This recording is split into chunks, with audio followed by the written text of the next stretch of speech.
and welcome to my channel. My name is Tolu and I'm so glad to have you here. In today's video, I'll be talking about how you can better prepare for graduate school interviews. I'll start by sharing my experiences. I've had 4 different graduate school interviews. I'm going to share my experiences in each of them with you. And then secondly, I'm going to give you 5 tips to help you prepare better for your graduate school interviews. Sometimes what could make the difference between you doing better and not doing as well as you could have done is just information. So make sure you stay tuned, watch this video up until the end, and if you like the video, remember to give it a thumbs up. So my experiences with graduate school interviews: I'm presently doing a PhD in math, and my graduate program so far have been in mathematics. But don't say, oh, she's doing math, this won't be helpful to me. Even though you are not doing math, some of the things I will share, in fact all of the things I will share, will still be helpful to you, because I'm going to share general guidelines for preparing better for interviews. And it's always nice to listen to someone's story, so stay tuned and listen to my story so far. So after my undergraduate study, my first graduate school interview was with the Berlin Mathematical School. It wasn't successful and I know why it wasn't successful now, so I'm going to share that with you, and I want you to learn from that too, so you can learn from my mistakes and do much better than I did. So I finished from university. I finished my bachelor's degree in 2019, and I worked for a year as a teaching assistant at my university. In 2020, I applied to the Berlin Mathematical School. I actually applied in 2019, and then I got called for the interview in 2020. And it was my very first graduate interview. I knew so little about how to prepare and so on. And one mistake I did was I did not ask people who have gone ahead of me how I could better prepare. I just did a little bit of preparation. I didn't know what exactly to read. I did send an email to the professor to ask what topics would be covered, but then he sent me a list of topics and I did not even know where to start. It was quite overwhelming. So I just did a little bit of reading here and there, but I wasn't very prepared, and it really did show in the interview that I had. So the BMS interviews are usually in 2 stages: one technical interview and a non-technical one. So in the technical interview, they ask you math-related questions, and in non-technical one, they ask you very general questions ranging from your why you're interested in graduate school, why you're interested in BMS itself, if this is your first time leaving your country, how you plan to settle in, and so on. So the non-technical interview went well. I usually like non-technical interviews a lot. Well, who doesn't? You just get to talk about yourself, right? But the technical interview, like I said, I wasn't very prepared for it. He asked questions that were not so difficult now that I look back at it, and if I had prepared better, I could have done better, but I did not know the answers to most of the questions. And immediately I finished that interview, I knew that I wasn't going to get called back. I was almost sure that I wasn't going to move on to the next stage of the admissions process, and I did not. So when I received the email that I wasn't accepted into the program, or an offer was not extended to me, I wasn't very surprised, because I could tell from how the interview went that I wouldn't be given an offer. So the same year, my next interview was with ICTP.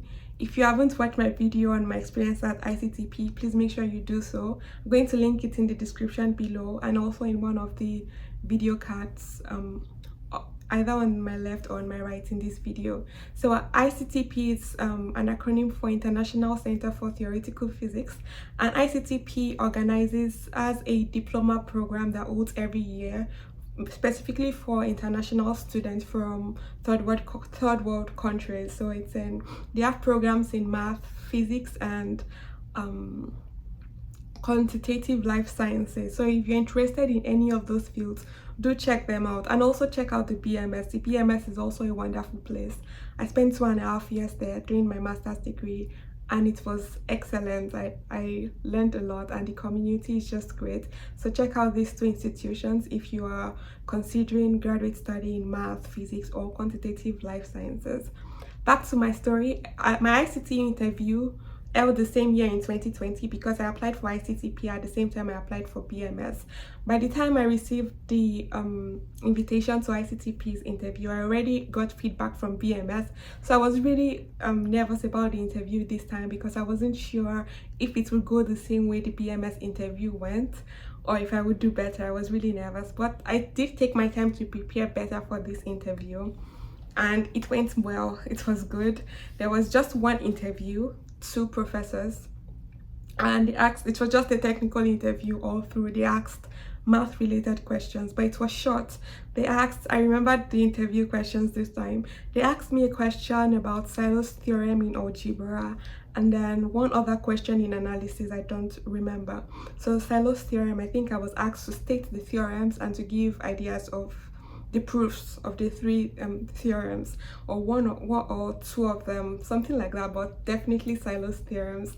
And yeah, this interview went better, but because I had a bad experience with interviews previously, I was still very nervous. I didn't know what to expect, so I was just all through the waiting stage I was very nervous about what the outcome would be. But thankfully I got into ICTP and I knew that the interview must have gone well. I must have done well in the interview to have been extended an offer. So that was my ICTP interview. I will say here that I think the ICTP interview was a bit easier than the BMS interview, and I think this could be because it's a pre-PhD program, not really a master's program. So I think the requirement was a little bit lower, but I don't think it was that easy still. It was still very difficult and I had to really prepare, but it was, I would say I found it a bit easier than the BMS interview. And it could also be that because I prepared better, it looked easier. Maybe that's why. So I'll just put that out there to mention. I'll just put that out there. And then my 3rd interview experience was with the BMS again. Yes, I reapplied to the BMS after getting rejected the first time. I reapplied to the BMS after my 1-year postgraduate diploma program at ICTP. And I got invited for an interview again. If you want to know more about applying to a school after you have been rejected, look out for my next video. I'm going to talk about that, so stay tuned and watch out for that. So I got invited for the BMS interview again, and this time I would say I was better prepared. Thanks to the diploma program at ICTP, I knew a little bit more math, and I also took some more time to prepare for this interview. I had also gotten some additional interview experience, and I also asked people around me who had done similar interviews, so I sort of had a better idea of what to expect this time. The interviews I had were C2. I still had 2 interviews, one technical one and a non-technical one. The non-technical one went very well as usual. I was asked general questions, why I wanted to come to the BMS, what my research interests were, and so on. Then for the technical interview, it was with a male professor, and the non-technical one was with a female professor. The technical one was with a male professor, and he asked about my bachelor's thesis. I was very excited to talk about that because it was something I really enjoyed doing. And then so that took up a lot of time actually, because when you talk about something like that you are really interested in and the listener also finds it interesting, you can sort of build on that and somehow direct the conversation the way you want it to go. So it went like that. And then he also asked me some question, I think, about partial differential equations, but nothing too deep. But I would say it went well, much better than my first interview. And thankfully I was accepted this time to the BMS. I was so excited. Like I said earlier, I earned my master's degree at the Technical University of Berlin, funded by the BMS. It was a wonderful experience. Make sure to check out the BMS if you're interested in math graduates study. Make sure to check them out. They fully fund your master's and PhD degrees in one of the top 3 top universities in Germany. So do check them out if you're interested in that kind of thing. And finally, my 4th interview experience was with Tufts University. I'm presently a PhD student at Tufts University, and so after my master's degree in Germany. My husband and I wanted to move to the US, so we applied to different universities in the US. Of the universities I applied to, I got 3 offers. 2 of the universities did not require interviews. I was just extended an offer directly. But for Tufts University, before I was given an offer, I was first of all invited to an interview. The interview was the coolest interview I've ever had. It was so nice. It was non-technical, very surprising, right? Because I would expect a PhD interview to be the most difficult one. I would expect it to move progressively from, okay, PhD program, the master's one, a bit more technical, and then the PhD one, even more difficult. But the interview was very smooth. It wasn't technical. It was entirely non-technical. I think it could be because they already got enough of the information they needed about my mathematical background from my application. That's what I think. That might not be the case, but all I know is that during the interview they only asked me non-technical questions. They asked, for example, why I chose Tufts University, why I chose and why what kind of people I would like to work with. They told me that the department is a small one, and why would I be comfortable working with a team, working in a team? What kind of people do I like to work with in a team, and what kind of people would I like to avoid when working in a team? I said I like to work with hardworking people, and I don't like people who run away from doing their fair share of the work. I remember my responses very well. So the interview with Tufts University professors was really great. I enjoyed it so much. It was more like a conversation, and I got the offer a few days after the interview, and I was so excited. So those are my experiences, and now I'm going to move on to share tips for you to ace your next interview. So make sure you watch to the end. Make sure you listen to all 5 tips. I'm going to share 5 tips that have helped me and that I believe will be helpful to you too. First on my list here is, make sure you ask the interviewers what kind of interview it will be and what topics will be asked. Many times we don't ask, maybe because we feel like, oh, they might not want to tell us. But from experiences so far, they are always willing to let you know, because I don't think they expect you to read like all your undergraduate notes, for example. They expect you to because they know that would be so difficult. So they are willing to help you, so you somehow can narrow down what you study and focus on the things that they are really interested in. So they are more willing than we think to provide information on what the interviews will be about. In all my interviews, I got information about what kind of questions will be asked. When the information was not provided with the interview invite, I made sure to ask, and when I did ask, the interviewers or the whoever was in charge of scheduling the interview was glad to get back to me to let me know what areas I should focus on. So make sure to ask. So this helps you like know what to expect. So imagine if for Tufts University I was preparing for a very technical interview only to get asked non-technical questions. I would not have been able to prepare as effectively as I did. And even worse, imagine preparing for a technical interview in a non-technical way, right? That's even worse.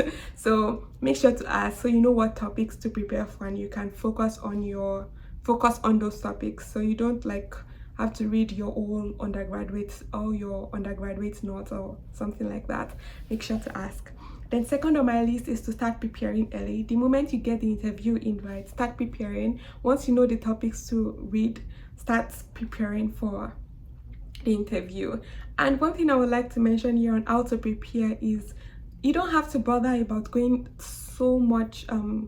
into so much depth about the topics. Make sure you understand it very well conceptually. But for example, in mathematics, no one is going to ask you a very complex proof in an interview. What they need most of the time is just to know that you have a very good idea of how to go about proving it. So for example, just show that you really understand the concept behind it, the technique behind how a particular method works, or you are able to state the theorem and know why, and also state why the theorem is important, that is where it can be applied. You're able to know how to solve like a problem without having to directly solve the problem right there on the spot. So that's what I think they look for most of the time, the ability to have a very good idea of what you've learned in your undergraduate studies, have a very good idea of them, and also of how they can be applied or how to prove them. I'm a mathematician, so we prove things a lot. So I think most times for math, that's what they look for. And I think in your field too, it's still going to, the same thing is going to apply. No one, because the interviews are usually not that long, so they won't ask you for something that is going to take up so much time. What they need to know is that you understand it. So if you've already covered those topics before in your undergraduate studies, what you want to do is to review it and try to be able to explain it in a way that actually shows that you understand what you've read. So it's not really about being able to write out the proofs or solve anything, but rather about being able to understand it first, internalize it yourself first, and then reproduce it, be ready to reproduce it to your interviewers in a way that shows that you understand it. I hope that's clear. And then third on my list is that in a non-technical interview, make sure that you say interesting things about yourself. Everyone has something interesting to say about themselves. Like, let them actually get to know you. You don't have to be shy. This is your moment to sell out yourself. Talk about what value you bring to their school. There's always something unique that you are bringing to that institution that no one else might be able to bring, because no one else is like you. So talk about it. Talk about what you've done before in your previous institutions, what ideas you have, and so on. You can talk about your hobbies. Who knows, your hobby might be the same hobby as you might have the same hobby as one of your interviewers. So feel free to talk about yourself, answer questions freely, say interesting things about yourself. Talk also about why you chose that school, how it aligns with your interest, why you like the department, and so on. Feel free to talk about yourself. Feel free to answer whatever questions you are asked. Then fourth on my list is try to thank your interviewers afterwards via email. I don't know if this has any direct impact on how the application process goes, but I know for sure that as an interviewer, I would like to see a thank you email from someone I've interviewed. I think it's just nice. I always try to do that, and some of the time I've even gotten replies from the professors, even though it's just usually a brief, oh, I enjoyed the interview too. No matter, it doesn't have to be anything detailed, like you don't have to explain to narrate the whole interview experience. It could just be, oh dear professor, thank you for this interview. I so much enjoyed our conversation and I look forward to meeting you in person. Should I be admitted to so and so institution? That's all, nothing long or too involved. And you might get a reply, you might not. Don't expect a reply, but it doesn't mean that it's a bad thing to do. I think it's a good thing to do to show that you appreciate the person, and it also somehow leaves a deeper impression of you on your interviewer. So it doesn't take too long, so make sure you try to do it shortly after the interview. Don't let it be too long after the interview, so that you are still fresh in your interviewer's minds by the time they receive your email. And number 5 on my list is that in technical interviews, even if you don't know the direct answer to a question, don't just say, I don't know. Most times, even though we don't know the direct answer, it's not like you don't know anything, right? You probably just don't remember that particular, the answer to that particular question, but you most likely know something about it, maybe something related to it. For example, if I was asked to prove Silo's first theorem now, and I don't know Silo's first theorem, but I know the third theorem, I would not just say, oh, I don't know Silo's first theorem. Like, I just stop there, because the interviewer can't see what's in my mind. It's only what I say that the interviewer knows. The interviewer can only, like, I'm only as good as the interviewer. How do I explain this? Sorry. The interviewer can't see how good I am in my mind. The interviewer can only assess how good I am by what I say. So if the interviewer asks me Silo's first theorem and I don't know Silo's first theorem, I would not just say, oh, I don't know. I would rather say, oh, I don't remember Silo's first theorem now. I know it's something about groups, but I do know Silo's third theorem and I can prove that. I'll go ahead to prove that now, if that's okay with you. I think the interviewer would be more impressed to hear that, because then the interviewer will understand that, oh, it's not like you don't know this at all. It probably just skipped your mind and you know something very related to it. And that applies to any field that you are into. If you don't know the direct answer to your interviewer's questions, don't just say you don't know and stop there. Okay, I don't really remember this now, but I do remember this one.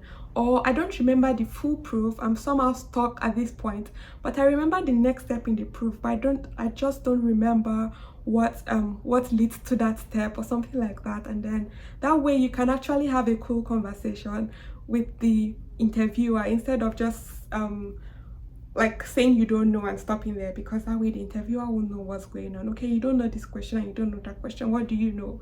The only way the interviewer can know what you know is when you actually speak up. So those are my 5 points. So the 5 points, I'll go over them again. Number 1 is ask your interviewers what kind of interview it will be and what topics it will be asked. So you ask first, will it be a technical or a non-technical interview? If it's a technical interview, what kind of questions can I expect? And if it's a non-technical interview, what kind of questions can I expect? So it's just send a nice email to them to ask. Secondly is to start preparing early. Don't wait until like a few days or 2 days before the interview before you start preparing. Then that way you'll be rushed, and somehow it's going to show it might show in the interview that you are actually tense and rushed. So start preparing as soon as possible. Schools usually give you some time to prepare for the interview before like there's usually enough time between when they send the interview invites and the actual interview date. And sometimes they ask you to pick a date. Make sure you pick dates that give you time to prepare. Don't just say, oh, I just want to get this over with. Make sure you give yourself enough time to prepare, so you know yourself best and you know what your schedule is like. Leave enough time for yourself to prepare. There's no rush about it. They invited you to the interview because they want to assess you, so you don't have to be in a hurry to do it. Give them a time that you know that will give you enough time to prepare. Of course, that doesn't mean you should wait like for months. I would say within a span of a few weeks is good at best. And sometimes they give you a selection of dates to choose from, so I think that makes it easier. Then third on my list is that, okay, one more thing about preparing for interviews is that when you prepare for the interviews, try to make sure that you have in-depth knowledge of like those topics that you've been given, that you understand the concepts behind them, that you actually are able to explain them. And when you understand them, then you're able to explain. So, well, maybe not all the time, but try to understand them first. And then secondly, try to practice how to explain them so that the people you are talking to can actually have a feel of what you're saying and really see that you do know what you're talking about. So an interview is not the time to go into in-depth proofs or long calculations. You most likely wouldn't have the time for that. What you'll have the time for is to show that you really understand the questions you are being asked. So work on that very well. Third on my list is that in the personal interview, don't be shy. Say interesting things about yourself. Feel free to sell out yourself here, what you're bringing, what unique element you're bringing to their department should you be admitted. Say everything you have to say about yourself. It's your opportunity to talk about yourself in person. Yes, you've talked about yourself in your personal statement, but your interview is a chance for them to get to know you. So be yourself. Let them have a feel of you and what they'll be missing if they don't admit you into the university. And then fourth, I say such a thing as fourthly, I think so. So fourth on my list is thank your interviewers after the interview via email. Just a short message, not anything too long, just a short email to say thank you for the interview, I enjoyed it, and so on. And number 5 is to number 5 is that in technical interviews, when you don't know the direct answer, don't just say I don't know and stop there. Try to give an idea. Try to talk about what you do know. I think it's very unlikely that you've prepared for an interview and you ask the question and you know absolutely nothing about what you've been asked or anything related to it. I think that's very unlikely. You might not know directly what you've been asked, but you most likely will know something related to it and talk about it. It's your only chance to be assessed by them via interview. So make sure you make the most of the opportunity.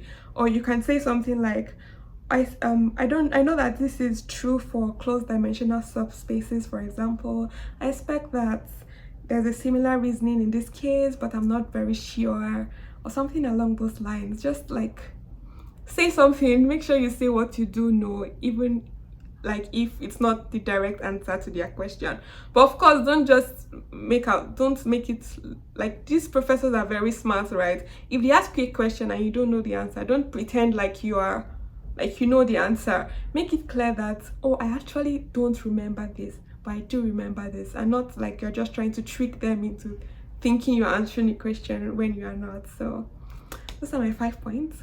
I hope you find them helpful, and I wish you the best in your next interview. If you have any questions, please drop them in the comment section below. I'll be glad to answer those ones I know the answers to. If I don't know the answers to them, I'll try to find out and then I'll get back to you. And if you have any ideas on videos you would like to see on this channel about academia and scholarships, assistantships, graduate study, international student life, please drop it in the comment section. I would really love to hear from you. Thank you so much for watching. Please make sure to answer the poll in the comment section for this week. Bye. Have a lovely week ahead.